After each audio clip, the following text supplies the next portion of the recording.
My father was being lowered into the ground when a man in a charcoal suit touched my shoulder.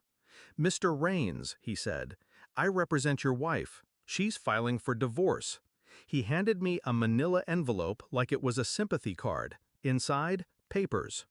"She gets the house, the business, and full custody." He said it loudly. My in-laws smiled like hyenas watching a fresh kill. "Finally," her father muttered, "she's free from this loser." I heard my daughter's voice behind me. "You never deserved her anyway." I didn't turn around. I just nodded, signed the papers, and handed the pen back. Not a tear, not a word. Because the funeral wasn't just my father's. Something else was being buried that day. She didn't come home that night. The house still smelled like her, lavender, and something artificial underneath. The family photos were gone. Even the one I kept on my desk. Me, her, our daughter at Niagara, replaced with an empty frame. I didn't eat, didn't sleep, just walked room to room, reading shadows. That business? I built it. Started it with hands blistered from working graveyard shifts. Her name on the title was a convenience, a marriage formality. Custody? I coached every game, kissed every scraped knee. But I remembered the look she gave me last winter, right after I told her I'd paid off the house. A flicker of something. Relief? Or calculation? The mask cracked that day. I just hadn't seen it for what it was. 3 days later, I visited the office, quietly, after hours. My name still hung above the door in steel letters. Inside, her desk, cleaner than I'd ever seen it. No post-it notes, no receipts, no trace of real work. I checked the security logs, her card swipe at 10:23 p.m. every night. She hadn't been coming in for late meetings. I pulled surveillance footage from the server, watched a man walk in. Same one, every night. Same man who used to be our accountant. I checked their emails next, encrypted, but I knew her passwords. She still used our wedding date. "Everything's almost yours," she wrote. "He still thinks I'm coming back." They'd transferred business funds in small amounts. Clever, untraceable unless you knew what to look for.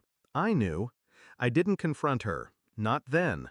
Instead, I met with a forensic accountant, hired 2 private investigators, served quiet subpoenas while pretending to grieve.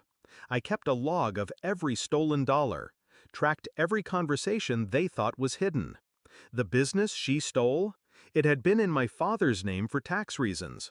And now, he was gone, which meant probate would catch everything. One morning, she showed up at the office to collect her keys.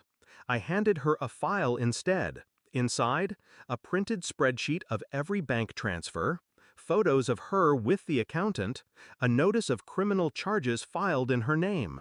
She didn't open it. She just looked at me and whispered, "How long have you known?"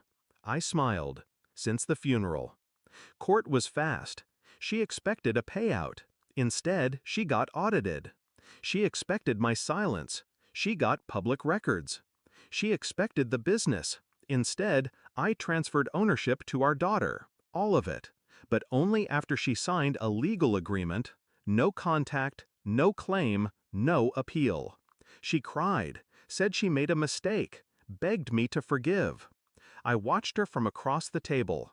Same table where we used to eat pizza on Fridays. Same eyes that once looked at me like I hung the stars. Now, just a stranger's desperation. I leaned forward. "Do you remember what I signed at the funeral?" She nodded slowly. "This," I said, tapping the agreement, "is me signing back." Then I stood and walked away. I never saw her again. Our daughter stayed with me. She asked questions at first, then she stopped. Kids understand betrayal more than we think. The business thrives again. Her name? Scrubbed from every document, every plaque, every history. Sometimes I think about the moment I signed those papers, the way the pen felt, the weight of the ink, the silence of everyone watching. I thought I was losing everything. Turns out, that was the moment I took it all back. Quietly, legally, irrevocably.